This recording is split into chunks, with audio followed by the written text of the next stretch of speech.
Please have. Love you sir. Love you too जी।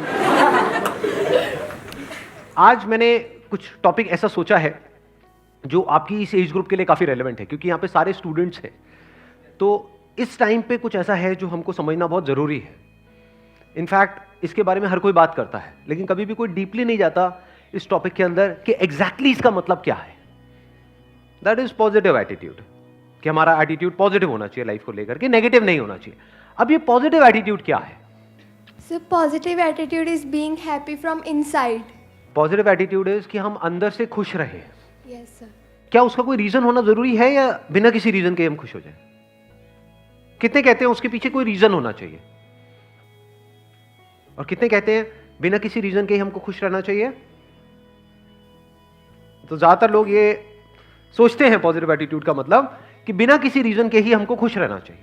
तो इसका मतलब हमें कुछ भी ढंग का करने की जरूरत क्यों है? फॉर एग्जाम्पल, आप फिजिकली लेजी हो, फिजिकली वीक हो, लेकिन अंदर से खुश हो, वो बेटर है? या फिर आप जिम गए, वर्कआउट किया, या किसी भी तरह का कोई वर्कआउट किया, फिर खुश हो, वो बेटर है? हाँ, एक है, मान लो अभी आप स्टूडेंट हो, तो अभी सबसे जरूरी क्या है आप लोगों के लिए? पढ़ना, ठीक है। तो एक है बिना पढ़े आप खुश हो, तो कोई पढ़ेगा क्यों? एक है आपने अपने गोल बनाया कि इतने घंटे मुझे पढ़ना है, पढ़ा, फिर उसके बाद में खुशी मिल रही है। तो क्या बेटर है और क्या होना चाहिए? पढ़ने के बाद में अगर हमको खुशी मिले तो that is much better than कि बिना पढ़े ही हमको खुशी मिल जाए। This positive attitude must always be with a reason, क्योंकि अगर रीजन होगा तो वो पॉजिटिव एटीट्यूड टिकेगा। बिना किसी रीजन के आप पॉजिटिव होते चले जाओगे तो वो नहीं टिकेगा। इनको माइक दे दो। सर मैं कहना चाह रहा हूँ, जैसे आपने कहा कि रीज़न होना चाहिए किसी चीज़ के पीछे, बट सर जैसे अब मैं कोई काम करने जा रहा हूँ, ठीक है, अपनी लाइफ में मेरे को पता है वो काम ज़रूरी है, बट सर मेरे को कोई रीज़न ही नहीं मिल रहा, वो रीज़न कैसे ढूंढा जाए? अब ये बात आती है ना यहाँ पे। अरे अभी आपने कहा कि मैं एक काम करने जा रहा हूँ जो काम करना जरूरी है, तो ये जो काम करना जरूरी है वही तो रीजन है सर, बट उसके पीछे का ना कोई लॉजिक नहीं मिल रहा, मैं वो क्यों कर रहा हूँ? नहीं, उसके पीछे की जरूरत क्या है? अगर कोई काम करना जरूरी है, फॉर एग्जाम्पल भूख लगी है तो खाना खाना जरूरी है, प्यास लगी है तो पानी पीना जरूरी है, वो अपने आप में रीजन है। उसके पीछे रीजन क्यों चाहिए आपको कि मुझे प्यास तो लगी है लेकिन पानी पीना जरूरी क्यों है? क्योंकि प्यास लगी है। पढ़ना जरूरी क्यों है? नंबर के लिए। नंबर क्यों चाहिए? सर कॉलेज में एडमिशन मिले। कॉलेज में एडमिशन क्यों चाहिए? जॉब चाहिए। जॉब क्यों करनी है? पैसे के लिए। पैसा क्यों चाहिए? खाने के लिए। पैसा खाओगे? जरूरतें पूरे करते। पैसा सिक्के भी खा जाऊंगा आज तो, मैं कुछ नहीं छोड़ूंगा जो पैसा आ जाए मेरे पास। एक मिनट, तो आप कह रहे हो पैसा हमको चाहिए अपनी जरूरतें पूरी करने के लिए, जो भी हमारी नीड्स हैं उसको पूरा करने के लिए। नीड्स को पूरा करना क्यों जरूरी है? जीने के लिए। सिंपल है। अब इसके पीछे क्या रीजन है? जीना क्यों है? मर जा भाई। Do you have a choice? It is choiceless. तो एंड में हम ऐसी जगह पे पहुंच जाते हैं जहां पे कोई चॉइस नहीं है। जीना क्यों जरूरी है? क्योंकि मैं जीना चाहता हूं। ये सब किससे कनेक्ट हुआ जा करके? पढ़ाई से। इसलिए पढ़ाई जरूरी है। सब जैसे पॉजिटिव एटीट्यूड है, तो वो होना जरूरी तो है लाइफ में, लेकिन मान लीजिए हमने कोई एंट्रेंस एग्जाम दिया या फिर हमने कोई गोल लगाया है वो हमारा अचीव नहीं हो पा रहा, तो वहाँ पे पॉजिटिव एटीट्यूड कैसे आएगा? जैसे किसी ने एंट्रेंस एग्जाम दिया, किसी एयर्स का दिया, नीट का दिया, और वो क्लियर ही नहीं हो पा रहा, बहुत से लोग इसकी वजह से सुसाइड ये सब अटेम्प्ट करते हैं, तो उसमें हम कैसे इसको ओवरकम कर सकते हैं? Excellent point, let's give big hand for her. Please. बड़ा अच्छा पॉइंट इन्होंने बोला है कि हम कोई एंट्रेंस क्रैक करने की कोशिश कर रहे हैं, तो वहां पे पॉजिटिव एटीट्यूड का मतलब क्या कि मेरा होगा? ये है पॉजिटिव एटीट्यूड। ध्यान से समझ लेना, ये थोड़ा सा अलग है इस दुनिया की सोच से। आपके घर वाले क्या समझते हैं पॉजिटिव एटीट्यूड का मतलब, अगर आपको कोई एंट्रेंस क्रैक करना है तो? कि बेटे पॉजिटिव सोच, तेरा होगा। क्या ये पॉजिटिव एटीट्यूड है? जा रहे होते हो किसी एंट्रेंस की तैयारी के लिए या एंट्रेंस एग्जाम देने के लिए, बिल्कुल ऐसा माहौल होता है घर में जैसे कोई जंग के लिए जा रहा है। तिलक करेंगे, ये करेंगे, वो करेंगे, जा विजयी भाव। ये सब किससे कनेक्टेड है कि आपका हो जाएगा? ये पॉजिटिव एटीट्यूड नहीं है, ये फूलिश एटीट्यूड है। क्यों है ऐसा? अभी थोड़ी देर पहले मैंने क्या कहा था कि positive attitude must be backed by a reason. It must be based upon your actions, not the results. अगर रिजल्ट्स के बेस पे आपका एटीट्यूड पॉजिटिव है तो उसको पॉजिटिव एटीट्यूड नहीं कहेंगे, उसको बेवकूफी कहेंगे। इसी वजह से लोग सुसाइड कर लेते हैं, इसी वजह से लाखों बच्चे डिप्रेशन में चले जाते हैं। कभी डीपली तो समझा ही नहीं पॉजिटिव एटीट्यूड का मतलब क्या, ना आपने ना आपके घर वालों ने। तो उन्होंने क्या आपके माइंड में डाल दिया, बेटा तेरा होगा, बेटा तेरा, शुभ शुभ बोल। जरा सा मुंह से भी निकल जाए ना कि मेरा नहीं हुआ तो अरे नहीं बेटा तू क्यों नेगेटिव सोचता है, तू तो बहुत ही नेगेटिव है। नहीं, ऐसे ऐसे डायलॉग सुनने को नहीं मिलते हैं। शुभ शुभ बोल, होगा ना, होगा ना, होगा ना, माता रानी हमारे साथ है, ये भगवान हमारे साथ है, वो सारे भगवान सारे देवी देवता आपके साथ है, आप ही के साथ है, बाकी किसी के साथ नहीं है ना। सोचने वाली बात है। वैसे जो भगवान है वो आपके साथ है या बाकी भी जो दे रहे हैं उनके साथ है? क्योंकि अगर उनके साथ है तो आपका नहीं होगा, कुछ का ही होगा ना। तो किसके साथ है? सबके साथ है, तो सबका क्यों नहीं हो रहा? पहले इस एटीट्यूड में फ्लॉ देख लेते हैं कि इस एटीट्यूड में फ्लॉ क्या है, जिसको मैं कह रहा हूं ये पॉजिटिव नहीं है, फूलिश एटीट्यूड है।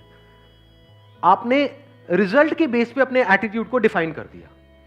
अगर बार बार अपने आप को बोलते रहोगे मेरा होगा, मेरा होगा, मेरा पक्का होगा, मेरा पक्का होगा, तो कुछ दिन तक अगर ये बोलते रहे ना, जैसे कुछ भी बकवास अगर आप बोलते रहोगे तो आपका माइंड उसको सच मान लेगा। तो आपको लगने लग जाएगा कि मेरा तो पक्का होगा।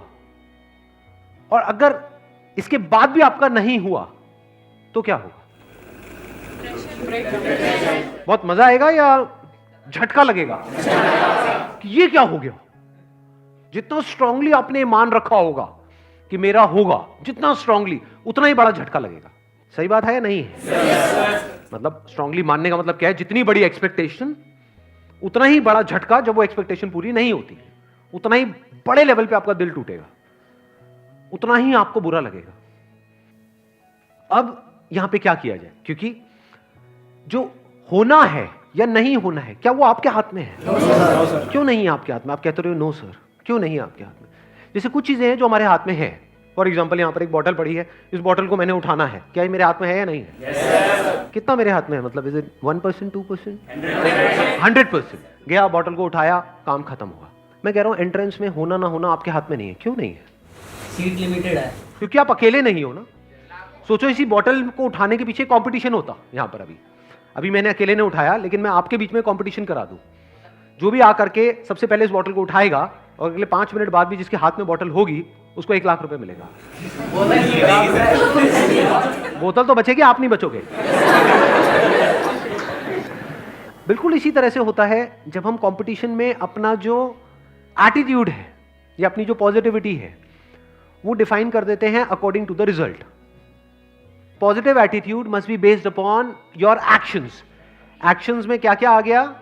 जो भी एक्शंस आपने पास्ट में लिए हैं या अभी प्रेजेंट में ले रहे हो या फ्यूचर में लेने वाले हो। It must not be based upon results. क्यों it must not be based upon results? क्योंकि एक्सपेक्टेशंस बहुत ज्यादा बढ़ जाती हैं और जब वो एक्सपेक्टेशंस पूरी नहीं होती है तो नंबर 1 हम पूरी तरह से टूट जाते हैं। और जब एक्सपेक्टेशंस इतनी ज्यादा बढ़ जाती है तो उसकी वजह से डर भी उसी लेवल पे बढ़ जाता है। और ज्यादा डर करके आप किसी काम को करते हो तो आप नहीं कर पाते हो। लेकिन अगर आपके एक्शन 100% हो, जो भी सक्सेसफुल होने के लिए आपको जिस लेवल के एक्शंस लेने पड़ेंगे, एक्शंस अगर 100% हो, एक्सपेक्टेशन 0% हो, तब क्या चांसेस हैं आपके सक्सेसफुल होने के? ऑलमोस्ट 100%। इसलिए मैं कह रहा हूं कि attitude and positivity and this positive thinking, positive attitude must be based upon your actions. अपने एक्शंस को ऑब्जर्व करना है, अपनी स्ट्रेंथ्स को ऑब्जर्व करना है, उसके बेस पे डिसीजंस लेने हैं। उसके बेस पे अगर आपके अंदर एटीट्यूड है तो वो अच्छा है। सर ये चीज भी डिपेंड करेगी कि हम कितने स्मार्ट हैं, कितनी जल्दी चीजों को सीखते हैं, समझते हैं। हाँ, that is what I am saying. ये स्मार्ट वर्क की ही मैं बात कर रहा हूं, हार्ड वर्क की तो मैं बात ही नहीं कर रहा। बिकॉज ज्यादा पढ़ने से कुछ नहीं होता है किसी एंट्रेंस को क्रैक करने के लिए। जिन्होंने पास में जिस तरीके से किया है उसको समझ करके सही ट्रैक पे जा करके अगर हम सही से तैयारी करें तब उसकी क्रैक करने की पॉसिबिलिटीज बढ़ जाती है। But all I am saying is कि आप अकेले नहीं हो जो स्मार्ट वर्क करने वाले हो। आपके जैसे और भी लोग हैं, बट ऐसे कितने होंगे? 80-20 का सिंपल सा रूल चलता है लाइफ में। कहीं भी आप कुछ भी करोगे उसमें 80-20 का सिंपल रूल निकल करके आ जाएगा। तो ये मान लेते हैं कि चलो ये 10 लाख लोग हैं, 80-20 रूल को अगर हम यहां पर लगाएं और कुछ कैलकुलेशंस करें तो क्या निकल करके आ रहा है कि 10 लाख में से 20% ही है जो एक्चुअल में सीरियस है उसको लेकर के, उस एंट्रेंस को लेकर के। बाकी 8 लाख लोग हैं जो टाइम पास के लिए भर रहे हैं। तो आप अगर सीरियस हो तो आप किस में आ गए? अब यहां पर क्या आप इन्हें एक्सपेक्टेशंस के बेस पे कैलकुलेशंस कर रहे हो या एक्शंस के बेस पे? आप सीरियस हो इसका मतलब क्या? आपके एक्शंस कह रहे हैं कि आप सीरियस हो। तो आप किस में आ गए? 2 लाख में आ गए। 2 लाख में से भी 20% लोग ऐसे हैं जिनके अंदर एक्चुअल में कैपेबिलिटी है उसको क्रैक करने की। 80% लोग हैं जो सीरियस तो बहुत है, बहुत ज्यादा सीरियस है, जिनको एक्सपेक्टेशंस पूरी है लेकिन उनमें कैपेबिलिटी ही नहीं है। जैसे फॉर एग्जांपल कोई रेस है, मैं आपसे पूछता हूं इस रेस को जीतने की कैपेबिलिटी है आप में या नहीं है? सारे बोल देंगे हाँ है। जब भागेंगे तब पता लगेगा कि किसमें कितना दम है कि नहीं? Because that is a competition. जब भी आप कॉम्पिटिशन में जा रहे हो तो आपको एनालिसिस करना होता है कि मेरी कैपेबिलिटी क्या है in comparison to other people. That is called competition. अब ये जो 40,000 हैं जो सीरियस भी है, जिनमें कैपेबिलिटी भी है, इसमें से भी सिर्फ 20% लोग ऐसे हैं जो बहुत ही मैसिव लेवल के एक्शंस लेने वाले हैं। यानी वो बिल्कुल डिस्ट्रैक्ट नहीं होंगे अगले 2 साल तक, जिनका फोकस वन पॉइंटेड होगा। समझ गए? वो सीरियस भी है इसको क्रैक करने को लेकर के, कैपेबिलिटी भी है और एक्शन भी उसके लेवल का लेने के लिए वो तैयार हैं, जिस लेवल का एक्शन जरूरी है उसको क्रैक करने के लिए। सिर्फ बातों से नहीं होगा, सोचने से नहीं होगा, बहुत कुछ करना पड़ेगा, बहुत सारे सैक्रिफाइसेस देने पड़ेंगे, बहुत दिमाग लगाना होगा। उसके बावजूद भी कैपेबिलिटी है, उसके बावजूद भी बिल्कुल ऐसा है किसी ओलंपिक्स में जाकर के आपको गोल्ड मेडल जीत के लाना है। एक तो है आप में कैपेबिलिटी है, आप सीरियस हो, उससे जीत जाओगे। ट्रेनिंग भी तो करनी पड़ेगी ना। हाँ, दिन में कई कई घंटों तक ट्रेनिंग करनी पड़ेगी, तो वो भी आप करने को तैयार हो। तो अब आप किस में आ गए? अगेन 20% कर दो, कितना हुआ? 40,000 का 8,000 में आ गए। इसमें से कितनों का होने वाला है? 4,000 का होने वाला है। अब आपके जीतने के चांसेस क्या हैं? इसको क्रैक करने के चांसेस क्या हैं? 50%। इसको समझदारी बोलते हैं लाइफ में। आपने 50% गुंजाइश छोड़ दी है फेलियर के लिए, लेकिन एक्शंस के लेवल पे कोई गुंजाइश नहीं छोड़ी है।